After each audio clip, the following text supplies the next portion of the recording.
Buenos días de nuevo. Ya me habéis visto en la inauguración. Intervengo de nuevo con mucho gusto para presentar a María Dolores Urrea. Como ya el presidente ha anunciado en su intervención, el presidente del ICAC, pues tenemos la inmensa suerte de contar con la Subdirectora General de Normalización y Técnica Contable del ICAC, que es la primera vez que María Dolores va a intervenir en estos momentos de COVID. Hemos estado todos muy pendientes de los efectos contables que pudiera tener los asuntos económicos referidos a esta desgraciada y terrible pandemia. Ha habido mucho debate, el ICAC se ha pronunciado y aparte de haberse pronunciado a través del ICAC y de algunas consultas, pues tenemos la inmensa suerte de contar con la subdirectora pues para que de primera mano nos dé sus impresiones respecto a los efectos del COVID en la información financiera. María Dolores, como siempre, es amabilísima, contamos con ella para todo y la verdad que siempre está a disposición. Tengo que confesar, no solamente en público, sino cuando estas semanas, meses hemos tenido que hablar con ella directamente, ha estado siempre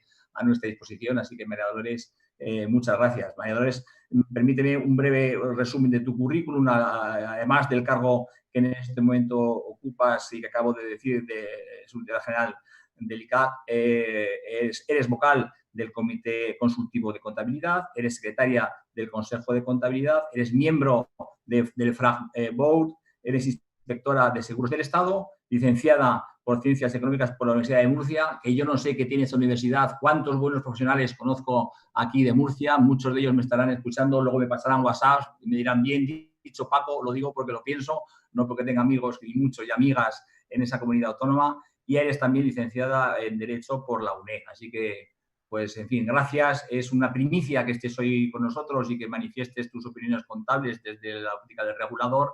Así que estamos impacientes de conocer tus opiniones. Así que, Dolores, adelante. Muchas gracias. Pues buenos días y muchas gracias, Paco, por invitarme a esta jornada. Es un placer participar. Y bueno, pues tal y como has adelantado, desde el ICAC hemos intentado solucionar, ¿no?, los problemas que se han planteado en relación a los efectos del COVID en la información financiera.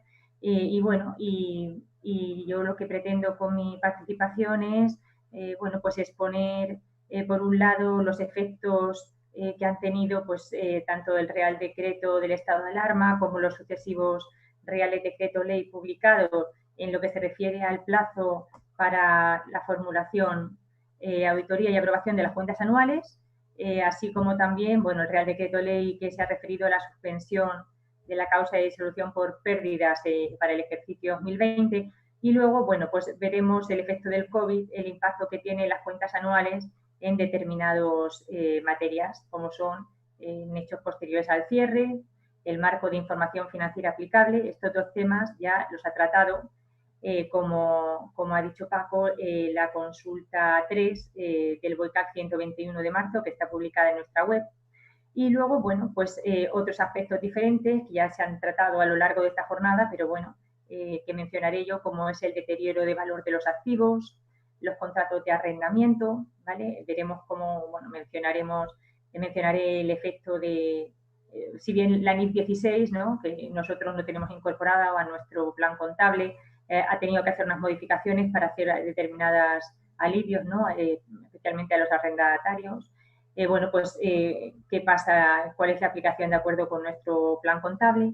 Otro aspecto importante, el de los ERTES.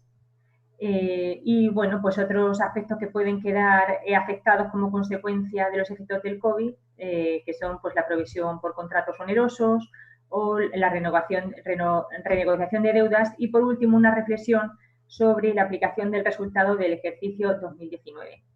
No obstante, quiero señalar que más allá de lo que ponen los reales decretos, el Real Decreto Ley que se han ido publicando sobre el plazo para formulación, auditoría, aprobación de cuentas anuales, ¿no?, esas modificaciones, lo demás, básicamente, el tratamiento contable es el previsto en las reglas generales de nuestro marco contable, es decir, las reglas generales que prevé el PGC y las disposiciones de desarrollo a través de la resolución. Bueno, pues pasando a la primera parte, la modificación que ha hecho el Real Decreto Ley sobre plazo de formulación, auditoría y aprobación de cuentas. Bueno, pues aquí tenemos un esquema en el cual, bueno, pues vemos cómo el artículo 40, en su apartado tercero a quinto del Real Decreto Ley 8/2020, pues modificó estos plazos de formulación, así como también modificó el plazo de auditoría para verificar las cuentas y el plazo de aprobación de cuentas. En un primer momento, este Real Decreto Ley 8/2020 suscitó dudas que fueron posteriormente aclaradas en el Real Decreto Ley 11/2020. De hecho, bueno, pues desde las corporaciones nos hicisteis al ICAC consultas, ¿no?, para aclarar una serie de aspectos, y ya con el Real Decreto Ley 11/2020 pues se fueron aclarando. Pero posteriormente, por motivos fiscales básicamente, el Real Decreto Ley 19/2020 ha vuelto a modificar otra vez el plazo de aprobación de cuentas, bueno, pues básicamente para que le pueda a la agencia tributaria cuadrar los plazos de liquidación definitiva del impuesto, ¿no?, como ahora veremos. Entonces, bueno, de acuerdo con este esquema que tengo en esta diapositiva, vemos que la parte de arriba, el cierre del ejercicio, ¿no?, de una empresa que coincida con el año natural, a 31 del 12 del 2019, se encuentra la fecha del 14 de marzo de 2020, en la que se declara el estado de alarma con el Real Decreto 463/2020. ¿Qué pasa aquí? Bueno, pues que resulta que se van a suspender el plazo de formulación de cuentas, que se va a reanudar por 3 meses desde el 1 de junio del 2020. Pero luego, ¿no?, con posterioridad, el Real Decreto Ley 11/2020 aclara que es posible formular dentro del estado de alarma, ¿vale? Porque esto era una cuestión que el Real Decreto Ley 8/2020 no había aclarado. Posteriormente se dice que sí es posible formular dentro del estado de alarma. Entonces, en caso de que sea formulado antes o después del estado de alarma, pero antes de que este finalice, en cualquier caso, el plazo de auditoría de 2 meses de prórroga es posible desde el fin del estado de alarma, ¿vale? Con lo cual, tendríamos que, a partir del 1 de junio del año 2020, tendríamos 3 meses para formular, y a partir de esos 3 meses que nos iríamos, bueno, a partir de esos 3 meses, ¿no?, teniendo en cuenta que no se hubiera formulado antes, tendría los 2 meses, la prórroga de 2 meses del plazo de auditoría. Si bien esto tendríamos que conjugarlo con que al final, como consecuencia del Real Decreto Ley, de este Real Decreto Ley último, ¿no?, que a efectos fiscales se ha publicado del Real Decreto Ley 19/2020 de 22 de mayo, dice que el plazo para aprobar las cuentas, el plazo máximo va a ser de 2 meses desde que finalice el plazo de formulación. Es decir, que como máximo, bueno, pues nos iríamos al 1 de septiembre de 2020, ¿no?, para aprobar. Ahí, si me permites un comentario, nosotros en la corporación, lo digo porque los compañeros de la corporación hayan recibido alguna nota, enviamos una consulta a la Dirección General de Seguridad Jurídica y de Fe Pública a efectos únicamente de determinar el plazo de los 3 meses cuando acababa, si el 1 de septiembre o el 31 de agosto. Es un día, no tiene más relevancia, pero a efectos de cómputo, pues, y lo tengo delante. Ya te lo enviaré. En principio, esta consulta nos decía que el cómputo era hasta el 31 de agosto. No, o sea, que el cómputo era 1 de septiembre, claro, evidentemente, pero que los 3 meses, por los motivos jurídicos que aquí se explican, incluso ya nos dice que estaba en exposición de motivos, era el 31 de agosto. Permíteme y perdóname la intervención, María Dolores, pero es porque Lo agradezco. los mensajes que hemos lanzado desde la corporación para que vean que nuestra opinión del 31 de agosto está fundamentada. Ya te la pasaré si quieres, en base a esta respuesta a la consulta que hicimos a esta Dirección General que pertenece al Ministerio de Justicia. Por tanto, está perfecta la transposición, pero un día antes, 31 de agosto y por tanto 31 de octubre, si me permites. Y perdóname. Muy bien, o sea que aquí cambio 31 de agosto. Correcto. Perfecto. Muchas gracias por la aclaración. Bueno, por favor, pues gracias a ti. de hecho, claro, es paralelo a lo que tenemos en la parte de arriba, ¿no? Que el fin del proceso ordinario, si se agotan todos los plazos, sería efectivamente el 31 de julio, ¿no? Fuera del estado este de alarma. Y bueno, y a partir de ahí, bueno, pues habría, una vez de aprobación, pues ya tendríamos los plazos correspondientes a, el plazo correspondiente a, perdón, a, correspondiente ya pues al depósito, ¿no? Y luego ya por último, bueno, como consecuencia de ese Real Decreto Ley 19/2020, vemos cómo la agencia tributaria no ha modificado el plazo del pago del impuesto, ¿no? Para los que prevé en la ley del impuesto sobre sociedades, y ese plazo, claro, en la medida en que no hayan cuentas formuladas y aprobadas, pues dice el Real Decreto que tendrá que realizarse, bueno, pues con las cuentas que haya en ese momento, ¿no? De acuerdo con lo que se dice en ese Real Decreto Ley. En caso de que una vez aprobadas esas cuentas resulta que hubieran diferencias, bueno, pues el Real Decreto Ley fija una fecha máxima para que se haga la complementaria, ¿no? La liquidación complementaria correspondiente. Bueno, pues todo esto en relación a la formulación, auditoría y aprobación de cuentas, que yo creo que ya en este momento ya está bastante claro el tema, ¿no? Entonces, bueno, pues pueden surgir una serie de preguntas, ¿no? Bueno, esta ya la hemos visto, si la empresa puede seguir aplicando los plazos ordinarios de formulación y aprobación. Hemos visto que la respuesta es que sí, pero que en cualquier caso el plazo de auditoría hay que tener en cuenta que se prorroga 2 meses desde que finalice el estado de alarma, aunque se hubieran aprobado antes, ¿no? Y no obstante, bueno, pues también se puede emitir el informe en el plazo ordinario, ¿no? Es decir, pues con el plazo mínimo de un mes desde que se reciben las cuentas. La segunda pregunta, que ya también nos hemos adelantado a responderla, si la prórroga afecta al plazo de autoliquidación del impuesto sobre sociedades. Hemos visto que la respuesta es que no, es decir, que hay que declarar, hay que presentar la declaración en los 25 días naturales siguientes a los 6 meses posteriores a la conclusión del periodo impositivo, y por tanto la prórroga no afecta a este plazo, pero en caso de que no se hubieran formulado o aprobado las cuentas, pues se prevé que habrá que hacer una declaración definitiva, ¿no? Presentar una nueva autoliquidación con plazo máximo hasta el 30 de noviembre del 2020.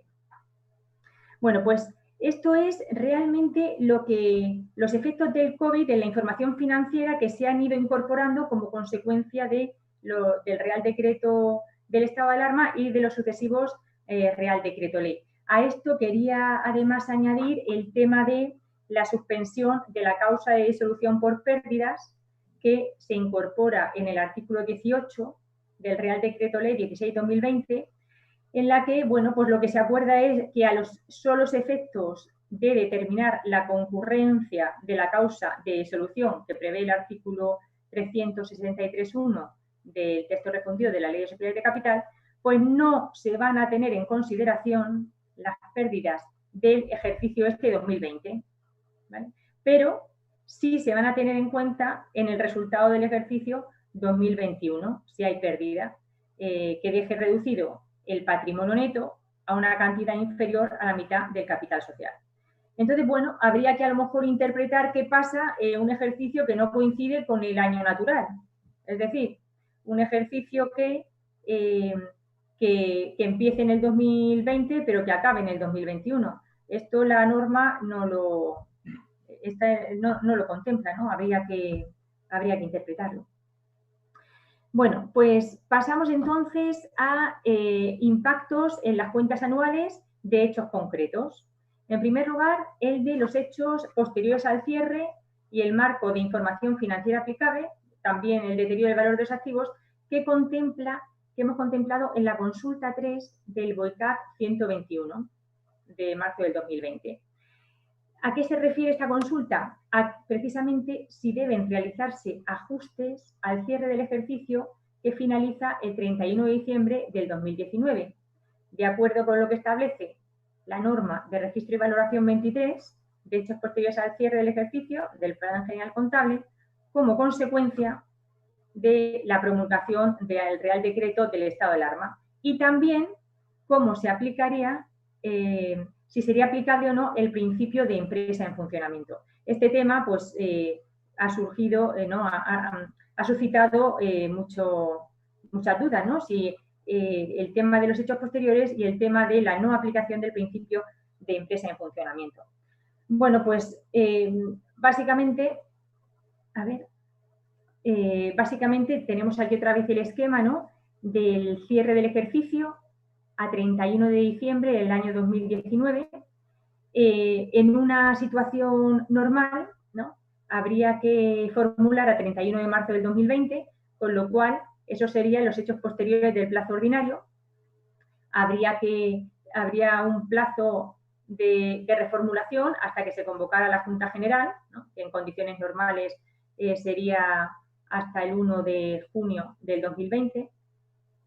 Y entonces, bueno, pues ¿cuál ha sido la respuesta del ICAC en esta cuestión? Pues que hay que aplicar las reglas generales, es decir, que en principio, en la medida en que el COVID sea un suceso que ha tenido lugar con posterioridad al cierre del ejercicio 2019, concretamente, bueno, pues hacemos referencia a que parece que el primer caso se dio a final del mes de enero, pues entonces habría que aplicar la norma de hechos posteriores considerando que el COVID es un hecho posterior tipo 2. Todo esto, no obstante, sin perjuicio de lo que opinen los administradores y los auditores, ¿no? Con lo cual, bueno, pues no habría que reformular, en principio, no habría que ajustar los estados financieros, sino que en su caso habría que informar en la memoria en la medida que tenga un efecto significativo. ¿Qué ocurre en cuanto al marco de información financiera? Esa pregunta, ¿no?, que nos hacen de si los efectos, y esto implica el cese de la actividad. Bueno, pues a nuestro entender, en la medida en que este cese, ¿no?, el COVID, todo esto del estado de alarma supone un cese provisional, que no un cese definitivo. Es decir, es simplemente una interrupción temporal de la actividad. Habría que aplicar, de acuerdo con la norma de registro y valoración 23, pues habría que aplicar el principio de empresa en funcionamiento. Salvo que los administradores o los auditores entiendan que este principio no es aplicable y, por tanto, lo que habría que aplicar es la resolución del ICAC de 18 de octubre del 2013, de acuerdo con bueno, pues que no se puede aplicar el principio de empresa en funcionamiento. Es decir, que el cese de actividad provisional no implica de forma automática la aplicación de la resolución de 18 de octubre de 2013. ¿Vale? Todo ello, además, bueno, pues en la consulta se dice que, bueno, que hay que ir a lo que dice la introducción, ¿no?, que cuando la dirección fuera consciente de que existen incertidumbres importantes relativas a eventos o condiciones que hayan surgido después del cierre, pero antes de la formulación, y que puedan aportar dudas significativas sobre la posibilidad de que la empresa siga funcionando normalmente, bueno, pues una vez ponderados los factores causantes y mitigantes de esa quiebra del citado principio de empresa en funcionamiento, pues tendrán que ser los auditores o los administradores, en su caso, los que determinen si procede o no aplicar dicho principio. Es decir, las reglas generales, para completar. Y por otro lado, en esa pregunta también se cuestiona sobre el deterioro de valor de los activos.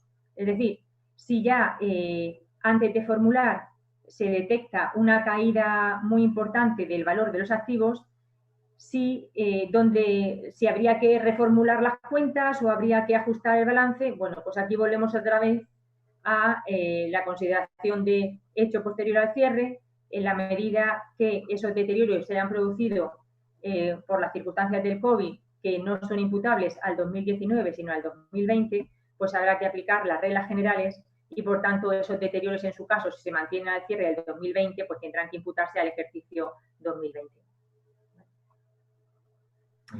Bueno, en cuanto a hechos importantes, ¿no?, que han quedado muy marcados por el efecto del COVID, vamos a mencionar una serie de ellos.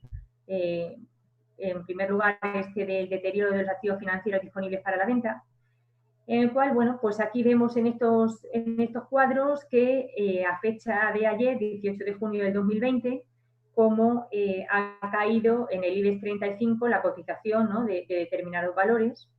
Pues, por ejemplo, ACS ayer tenía una caída del 32,10% de variación anual. El Banco Sabadell vemos el 65,29%. Esto, de todas maneras, viendo la variación que tenían en el mes a final del mes de mayo, hay algunos valores que, bueno, el IBEX se va recuperando y parece que, bueno, que, por ejemplo, Repsol, que ayer estaba al 37,55% de caída, en el mes pasado, sobre el 25 de mayo, que también lo miré, estaba por debajo del 40%, ¿no? Santander todavía sigue por debajo de ese umbral del 40%. Y todo esto, bueno, pues a efectos de lo que dice la resolución de deterioro de 18 de septiembre del 2013, ¿no?, que incluye aclaraciones sobre ese deterioro de valor de los activos financieros disponibles para la venta. Y entonces, bueno, pues simplemente pues recordar lo que dice la norma, sería aplicable las reglas generales. Si resulta que a cierre del ejercicio se recuperaran los valores y no caen por debajo de esa presunción, ¿no?, de que existe una evidencia objetiva de deterioro, que dice la doctrina del ICAC que esta se produce como consecuencia de un descenso prolongado durante 1 año y medio en el precio de la cotización, o bien de forma significativa si la cotización de la acción en el mercado activo cae en un 40%, bueno, pues habría que tener en cuenta eso para tener que deteriorar esos activos financieros disponibles para la venta. A día de hoy vemos que en esa situación de que de forma significativa caiga la cotización por debajo del 40%, pues se encontraría, por ejemplo, el Banco Sabadell o el Santander, y tendrían que deteriorar. No obstante, bueno, pues esta presunción admite prueba en contrario. También se aclara que el precio cotizado en un mercado activo es el que proporciona la evidencia más fiable sobre el valor razonable, y en principio debe emplearse sin ajustar, ¿no?, para valorar el valor razonable siempre que esté disponible. Y esto implicará que ese descenso en el precio de la cotización, si se ha deteriorado, de acuerdo con estos, ¿no?, con estos umbrales, pues deberá reclasificarse a la cuenta de pérdidas y ganancias. Y todo esto, aclaro al final que tiene que hacerlo sin que quepa una reclasificación a la carta de la citada pérdida, en la medida en que, bueno, en la anterior crisis estos valores cayeron por debajo del 40%, y bueno, a cierre del ejercicio, ¿no?, y en algunos casos pues ni siquiera se llegó a deteriorar. Justificándolo, bueno, pues porque con otras razones, por ejemplo, pues que el mercado estaba estresado, no reflejaba el valor razonable, etcétera, etcétera, ¿no? Pero bueno, esto pues han sido situaciones que se han dado que en principio, salvo presunción en contrario, pues debería de ser aplicable estas presunciones que da la doctrina, ¿no?, del ICAC. Bueno, otra cuestión que quiero tratar aquí es el de los ERTEs, ¿vale? De hecho, hemos recibido consulta sobre cómo aplicar ¿no?, como el tratamiento contable a estos expedientes de regulación temporal de empleo, sobre los costes a asumir por las empresas, teniendo en cuenta que se puede plantear un expediente de suspensión del contrato y también de regulación de la jornada. Estos expedientes tienen que ser autorizados en base a fuerza mayor temporal vinculada al COVID-19. Y de acuerdo con ello, ¿no?, el Real Decreto Ley que lo regula dice que bueno, la Tesorería General de la Seguridad Social exonera a la empresa de la aportación empresarial, a que obliga el artículo 273.2 del texto refundido de la Ley General de la Seguridad Social durante el periodo que dure la suspensión o la reducción de la jornada. Y siempre que la empresa tenga menos de 50 trabajadores en situación de alta de la Seguridad Social, esa exoneración será del 100%, y si la empresa tiene y más o igual a 50 trabajadores en situación de alta de la Seguridad Social, la exoneración es del 75%. Entonces, bueno, pues nos hacían, dice que esa exoneración no va a tener efectos para la empresa trabajadora. No obstante, se le impone a la empresa una condición que es la de mantener el empleo durante el plazo de 6 meses desde la fecha de reanudación de la actividad. La duración del ERTE en principio sería la del estado de alarma y entonces, bueno, pues se pueden plantear una serie de cuestiones. Aquí tengo un ejemplo para aclararlo, ¿no? Y es que cómo se trata, ¿no? Cómo se trata esa exoneración de las cuotas, lo que se le sigue pagando al trabajador no por parte de la empresa, sino por parte del Estado, cómo se considera. Y la respuesta es la siguiente. En principio hay que irse a la ley aplicable, ¿no? Que es la del Estatuto de los Trabajadores y que prevé el tema de los ERTE en los artículos 45 y siguientes. Y entonces, bueno, pues nos fuimos a ese artículo y dice que se exonera de la obligación de tanto a la empresa de remunerar, ¿no? Como al trabajador de prestar el servicio. Con lo cual, esa suspensión del contrato o reducción de jornada que exonera de esas obligaciones recíprocas implica que es el Estado el que paga al trabajador y, por tanto, para la empresa, ese pago del Estado al trabajador no tiene naturaleza de subvención, ¿vale? Tendría una naturaleza como de, en su caso, como prestación por desempleo por parte del Estado. Y entonces, si antes del COVID, de acuerdo con este ejemplo, imaginemos que la empresa tenía un gasto de personal de 130.000, del cual 100.000 por naturaleza son sueldos salarios asimilados y 30.000 la cotización de la empresa a la Seguridad Social, ¿no? por el trabajador, vemos que durante el COVID desaparece para la empresa el gasto de sueldos y salarios de 100.000 y en la medida en que, bueno, pues esto no es, queda exonerada a la empresa de la obligación de remunerar al trabajador. Lo que sí que tendríamos sería el tema de la cotización de la Seguridad Social, que de acuerdo con el Real Decreto Ley, la empresa queda exonerada de pagar en función del número de trabajadores que tenga, bien del 100% o del 75%. ¿Qué naturaleza tiene esta exoneración de la cotización a la Seguridad Social por parte de la empresa? Bueno, pues esto sí que consideramos que tendría una consideración de subvención. Por tanto, la empresa tendría que reconocer el gasto, ¿no? El gasto por naturaleza, y al mismo tiempo tendría que reconocer la subvención, ¿vale? Entonces, sería aplicable sobre este tema, ¿no? de la Seguridad Social la consulta 5 del BOICAC 94 sobre por qué la exoneración no tiene efectos para la empresa trabajadora, manteniéndose la consideración de dicho periodo como efectivamente cotizado a todos los efectos. ¿No? Esta es la razón por la cual tiene que considerarse o sea, la empresa tiene que reconocer este gasto de cotización y a su vez tiene que reconocer la subvención.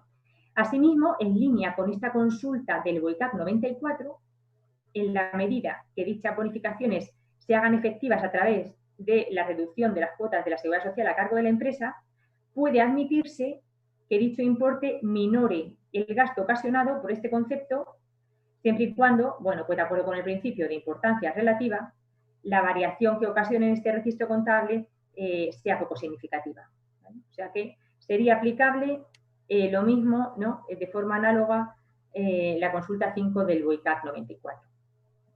No obstante, bueno, ¿qué ocurre con esa condición que pone el Real Decreto Ley para los ERTEs de que hay que mantener el empleo 6 meses desde que, desde que acabe el estado de alarma? Bueno, pues en relación a esto, lo que habría que analizar es si la empresa estima probable que va a poder mantener ese empleo, ¿no? Al trabajador en su puesto de trabajo durante esos 6 meses que exige, ¿no? Que pone como condición el ERTE, y en caso de que no lo considere probable, lo que tendrá que hacer es dotar una provisión por ese posible incumplimiento, ¿vale? O sea que, resumiendo, por sueldos y salarios, durante el COVID, a los trabajadores en ERTE, la empresa no va a tener que reconocer el gasto de personal en la medida que el Estado sigue pagando al trabajador, pero en otro concepto, en concepto de prestación por desempleo, digamos, ¿no? Porque no está trabajando el trabajador, y entonces, bueno, pues esa suspensión del contrato, reducción de jornada, exonera a la empresa de pagarlo. Por la cotización a la Seguridad Social que hace el Estado por cuenta de la empresa, ¿no?, al trabajador, porque la empresa está obligada, ahí sí que habría subvención, y si la empresa estima que no va a poder mantener al trabajador los 6 meses siguientes al fin del estado de alarma, pues entonces lo que tendría que hacer la empresa es dotar una provisión por ese posible incumplimiento. Bueno, otro tema importante que se suscita con el COVID es el de la renegociación de arrendamientos, ¿vale? Que prevé, de acuerdo con lo que prevé el Real Decreto Ley 15 de 2020 en sus artículos del 1 al 5. En relación a esto, mencionar por un lado la modificación que ha hecho la NIF 16 de arrendamientos, que bueno, ya se ha aprobado el IASB, todavía no se ha adoptado en la Unión Europea, ¿no? Está en trámite de adopción, pero bueno, hay urgencia, ¿no?, para que se apruebe lo antes posible, porque bueno, tiene que pasar una serie de trámites, aprobarlo, pues, aparte de los Estados miembros a nivel comisión, tienen que aprobarlo el Parlamento Europeo, el Consejo, pero bueno, se está impulsando, dando carácter de urgencia para que se apruebe lo más rápido posible y las empresas cotizadas, ¿no?, en grupos consolidados que apliquen NIF, puedan beneficiarse, ¿no?, de este alivio que ha aprobado el IASB. ¿Esto en qué consiste? Bueno, pues que permite tratar la condonación como un menor pago, la condonación, ¿no?, en el pago de las rentas por parte del arrendatario, o sea, de lo que se beneficia el arrendatario, como un menor pago variable, sin necesidad de que tenga que recalcularse el valor actual del pasivo al tipo de interés incremental en la fecha de modificación, ni tampoco que se afecte al valor del activo por el derecho de uso, ¿no? Esto pues sería mucha complicación, y entonces, bueno, pues en estas circunstancias excepcionales del COVID se autoriza cumpliéndose determinadas condiciones, y siempre que el arrendamiento no sea como esta modificación, esta concesión del alquiler sea consecuencia directa del COVID-19. Nosotros en el plan contable no hemos adoptado, ¿no?, la NIF 16. Entonces, bueno, la solución que tenemos a nivel local parte de la solución que da el BOICAC 87 en la consulta 3 sobre el criterio que debe seguirse para reconocer el gasto relacionado con un contrato de arrendamiento operativo que incorpora un periodo de carencia, es decir, que el gasto por arrendamiento debe contabilizarse a medida que se reciban los beneficios económicos del activo, y por tanto, bueno, pues independientemente de la corriente financiera. Además, el importe que se vaya a pagar en un plazo superior a 12 meses, pues ese deberá reconocerse por el valor actual y registrar los gastos financieros hasta que se produzca la cancelación de la deuda. Y por otro lado, tenemos también, para solucionar este tema, el BOICAC número 96 de 2013, la consulta 11, sobre la contabilización de un contrato de arrendamiento operativo de un local de negocio con rentas escalonadas, ¿vale? Bueno, pues si estos criterios del PGC parece que difieren, ¿no?, de la NIF 16, ya que, bueno, pues este Real Decreto Ley 15/2020, en su artículo primero, dice que las empresas, ¿no?, que cumplan los requisitos que prevé el artículo tercero, podrá solicitar del arrendador, ¿no?, siempre y cuando reúna una serie de condiciones, la moratoria de las cuotas por un plazo máximo de 4 meses, que deberá ser aceptado por el arrendador si no se ha alcanzado ya un acuerdo sobre el plazo o sobre la reducción de la cuota, ¿vale? Entonces, habría que analizar, ¿no?, si a la vista del contrato o bien, de acuerdo con la legislación, se podría aplicar esa reducción por parte del arrendatario de manera unilateral, sin modificar, por tanto, el contrato de forma expresa.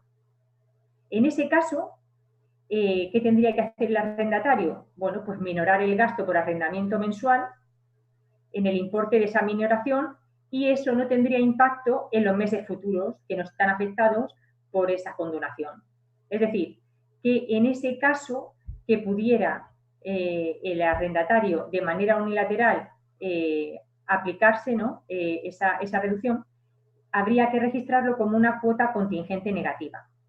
Pero si ese cambio en el precio o en el plazo de pago no se deriva del contrato ni de la legislación vigente, respecto a esto, ¿no? Parece que el preámbulo del Real Decreto Ley menciona esa causa rebus sic stantibus, pero luego no la desarrolla, ¿vale?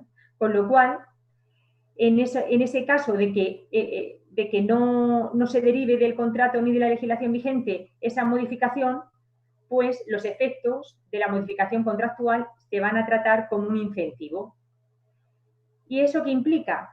Bueno, pues que en todo caso el gasto por arrendamiento hay que ir contabilizando de acuerdo con el principio de devengo en la medida que se reciban esos beneficios económicos del activo arrendado independientemente de la corriente financiera.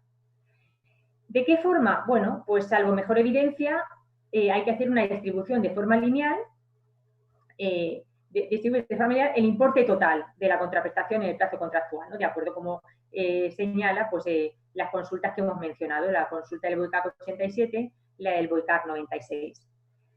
Y por último, al objeto de contabilizar esa renta diferida que constituye el incentivo al arrendamiento en función de naturaleza, la empresa contablemente debería considerar el efecto financiero de la operación.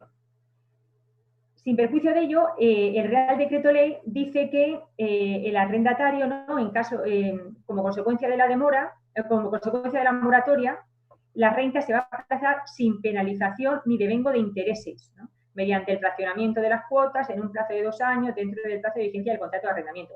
Pero esto no quiere decir que contablemente el arrendatario no considere el efecto financiero de la operación. Bueno, y aquí tenemos un ejemplo de cómo quedaría esa renegociación de arrendamientos. Antes del COVID, supongamos, ¿no? Con una duración remanente del contrato de 2 años, que está reconociendo por arrendamiento un gasto de 100.000. ¿Qué ocurre si se da una moratoria de 2 años? Bueno, pues en principio tendría que seguir, ¿no? Por el principio de devengo, hacer, tal y como hemos dicho, ¿no? Ese gasto por arrendamiento que se contabiliza a medida que se reciban los beneficios económicos, independientemente de la corriente financiera, y por tanto tendrá que reconocer mensualmente esos 100.000. ¿Vale? ¿Qué ocurre si se produce una condonación del 50%, por ejemplo, durante 3 meses? Bueno, pues que habría que linealizar el coste total por arrendamiento y, por tanto, bueno, pues si durante 3 meses se condona el 50%, tendremos que la cuota será el resultado de multiplicar esas 3 cuotas de 50.000 más las 21 restantes, que son por 100.000, y todo ello dividido entre los 2 años pendientes. Y esto sale una cuota de 93.750, que es lo que tendremos que reconocer como gasto por arrendamiento. Y en cuanto al arrendador, bueno, pues de forma paralela tendrá que, si se reconoce una moratoria de 2 años, ir reconociendo mensualmente lo que corresponde, y en cuanto a la condonación tendrá que reconocerse ese ingreso por arrendamiento por ese importe de 93.750. Y aquí está la nota esta de que en principio habría que tener en cuenta que los gastos e ingresos devengados con un pago y un cobro de plazo superior a 2 meses tendría que considerar ese efecto financiero implícito. Bueno, pues esto en cuanto a los arrendamientos. Otro aspecto que se puede dar como consecuencia del COVID es el de los que surjan, ¿no? Contratos que se convierten en onerosos. Respecto a esto, bueno, pues la norma general, ¿no? Que tenemos previsto ya en el Plan General Contable, en cuya subcuenta 4.994, que prevé la provisión por contratos onerosos, dice que esta provisión va a surgir cuando los costes que conlleva el cumplimiento de un contrato sean superiores a los beneficios económicos que se esperan recibir del mismo. Bueno, pues sobre este tema de los contratos onerosos, el Instituto tiene también publicada una consulta, la consulta número 4 del BOICAD 115, sobre el tratamiento contable de un acuerdo firmado por una empresa con un proveedor para fijar el precio de las existencias que se compromete a adquirir en un determinado plazo. Bueno, pues de acuerdo con ello, he preparado aquí un ejemplito, de acuerdo con el cual, pues es el caso de una empresa que firma un acuerdo con uno de sus proveedores, dentro del cual va a comprar material que durante los próximos 3 meses hasta 200.000 unidades, fijando un precio de 1,2 euros por unidad. Y las compras que realice una vez finalizado ese plazo de 3 meses o que excedan de esa cantidad de 200.000 unidades van a ir al precio de mercado existente en ese momento. ¿Qué ocurre? Bueno, pues que al final del primer mes de vigencia del acuerdo, la empresa adquiere 75.000 y mantiene un inventario de 10.000 unidades. Entonces, ¿cómo contabilizaría esas operaciones de acuerdo a estos dos escenarios? El primer escenario, que en esa fecha el precio de mercado del material sea de 1,4 euros por unidad, es decir, superior al precio que ha fijado con el proveedor, o bien que en esa fecha el precio de mercado del material haya caído de forma significativa y la empresa estime que no va a poder recuperar el valor en libros de las existencias con la venta de los productos finales, dando el dato, ¿no?, este ejemplo, de que el precio de reposición de esos materiales en ese momento es del 0,9 euros por unidad, ¿vale? Esta situación se puede dar como consecuencia del COVID, ¿no?, que caiga de manera significativa el precio de mercado del material. Bueno, pues de acuerdo con ello, en principio, ¿no?, pues hay un compromiso en firme que se relaciona con las existencias. Esto no va a tener reflejo ni en el balance ni en la cuenta de pérdidas y ganancias, y lo que habrá que hacer es informar en memoria. Por tanto, de acuerdo con ese precio que da el supuesto de 1,4, habrá un beneficio potencial implícito en el contrato que habrá que reconocerlo en memoria, ¿no?, como un precio, ya que, bueno, pues estamos comprando a un precio inferior al de mercado, que no va a poder originar un ingreso en la medida en que todavía no se ha realizado. ¿Qué ocurre en el segundo supuesto, en el cual el precio de mercado ha caído de manera significativa hasta 0,9? Bueno, pues en ese caso, por lo que ya he comprado, por lo que tengo de inventario, en balance, pues voy a tener un deterioro que tendré que reconocer por diferencia entre el precio de compra y el precio de mercado, ¿no?, el precio de reposición, que me da unas pérdidas por deterioro de 3.000. Y por otro lado, por ese compromiso que la sociedad ha asumido de adquirir esas otras 125.000 unidades restantes a un precio de 1,2, sin que además dice el supuesto, ¿no?, que sea probable que se recupere ese valor, tendré que reconocer una provisión por contrato oneroso, por la diferencia entre ese precio de mercado de 0,9 y el precio de compra al que me he comprometido de 1,2. Eso dará una dotación a la provisión por otras operaciones comerciales de 37.500. Bueno, otro tema que puede surgir como consecuencia del COVID, que creo que ya se ha mencionado. No sé cómo vamos de tiempo. Eso te iba a preguntar. Gracias. Mira, por unos segundos te has adelantado a lo que te iba a proponer, porque son las 11 y las 12 y cuarto, entonces estaríamos ya en hora más o menos. Lo digo para que preguntas no vamos a hacer, porque la verdad has hecho un repaso perfecto por todos los asuntos que afectan al COVID, pero por respetar luego el horario de nuestro compañero Carlos y Fernando, en fin, pues lo que puedas resumir, María Dolores. Muy bien. Bueno, pues yendo rápidamente, otro tema que se puede plantear como consecuencia del COVID es la renegociación de deudas, aplicable la regla general prevista en la norma de registro y valoración novena, 3, apartado 5, ¿no?, en función de que se modifiquen o no las condiciones, ¿no?, que sean como consecuencia del intercambio de instrumentos de deuda, en función de que tenga condición sustancialmente diferente, ¿no?, ese intercambio, o que no lo tenga.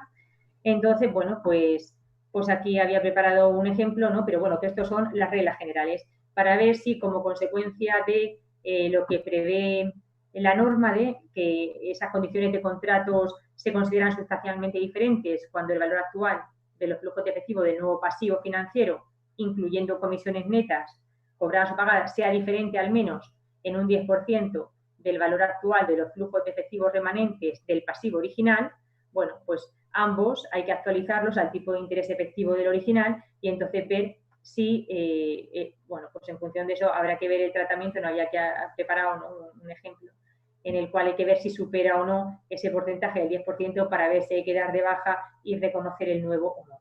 Y por último ya, pues simplemente una reflexión sobre el tema de la aplicación del resultado del ejercicio 2019. ¿Qué ocurre si, bueno, en principio hay una, ¿no? A cierre del ejercicio 2019 hay resultado positivo, ¿vale? Y bueno, en el momento en que hay que aprobar la aplicación del resultado, si es posible, en caso de que en ese momento, en el 2020, que haya que aprobar esa aplicación del resultado, la empresa ha incurrido en pérdidas significativas, habría que reflexionar sobre si es posible aprobar esa propuesta de aplicación de resultados repartiendo dividendo o no. Aquí tenemos un ejemplo en el cual el resultado del ejercicio anterior fueran 30, ¿no? A cierre del 2019, y entonces ese test de patrimonio, ¿no? De acuerdo con la nueva resolución del ICAC ¿vale? del año pasado, del 2019, de 5 de marzo, sí sería posible esa distribución o habría que tener en cuenta en el test de patrimonio las pérdidas existentes en ese momento, ¿no? En caso de que hubiera pérdidas significativas. Bueno, pues ahí se queda. En la resolución de 5 de marzo no dice nada. Esto además no es un efecto exclusivo del COVID en la medida en que, bueno, pues una empresa se le puede plantear ese problema, ¿no? Que a cierre del ejercicio tenga resultado positivo y en el momento en que tenga que aprobar la aplicación del resultado, pues ese resultado, la empresa pues tenga pérdidas significativas y por tanto su patrimonio neto, en caso de que reparta ese resultado, pues pueden entrar en causas, ¿no? En causa de disolución o en causa de obligación de reducción de capital, ¿no?